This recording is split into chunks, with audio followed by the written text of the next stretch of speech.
The TV I've been working on today is a VIZIO. There's a model number for it right there. This TV came in here with an inverter board problem. I've determined that after I figured out that my power supply voltages were okay and the main board seemed to be okay. Anyway, I noticed on eBay somebody was selling a kit that included these 4 transistors and a 32-pin IC here. And I went ahead and ordered the kit, and that didn't fix it, unfortunately. So I'm out $10 there, not a big deal. One thing I'd forgotten to do, though, I actually forgot to change these caps. These caps are obviously bad, and a bad cap can cause a transistor to fail. And so I should have caught that first of all. But I was pretty sure it was probably a bad inverter anyways, because of the fact that it instantly shorted out this one transistor here as soon as I fired it up. Anyway, I went back on eBay and I noticed there was a gentleman selling a generic inverter kit. Actually, this particular TV uses a master and a slave. So he was offering a generic inverter kit for $40, and I thought, you know, I think I'll give that a whirl and see how it works out. Well, I'm happy to say it worked out fairly well. I did run into some problems, and I wanted to talk a little bit about that there.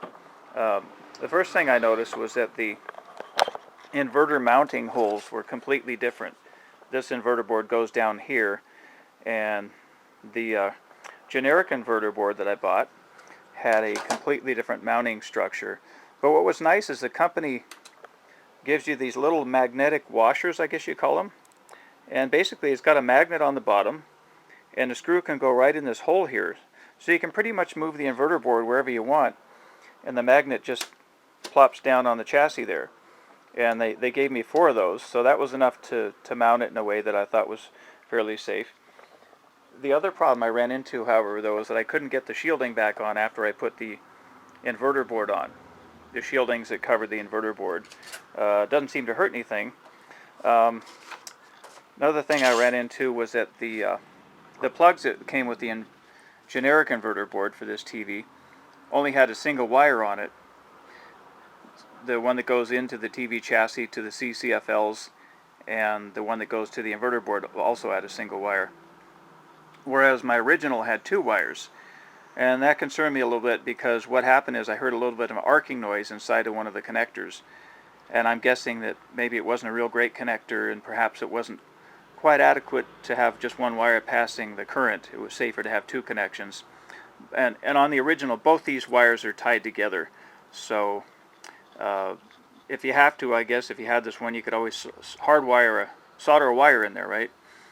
But anyway, I went ahead, dug into my junk pile, and I found a couple plugs that had the 2 wires on it. So that took care of that.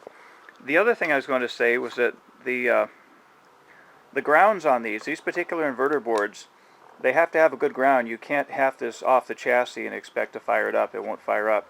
And a gentleman friend in the business mentioned to me that he added his own ground wire to play it safe. Since they're using this magnetic washer, even though it does appear to be giving it a good enough ground, just to play it safe, I added a little wire going across the board right here to the nearest screw on the chassis. Other than that, I'm fairly pleased. I got this thing going for, well, a $40 inverter kit, and well, I'm into it for $50 now. That's not too bad. When I finally got it fired up, though, I noticed I had a dim spot on the picture. One of my CCFLs had gone bad. It was actually broken in 2, and fortunately a friend at one of the other shops in town gave me one. I was able to replace it. Even though it was working with a broken lamp, I'm guessing that might have been the other thing that kind of helped push the inverter over the edge.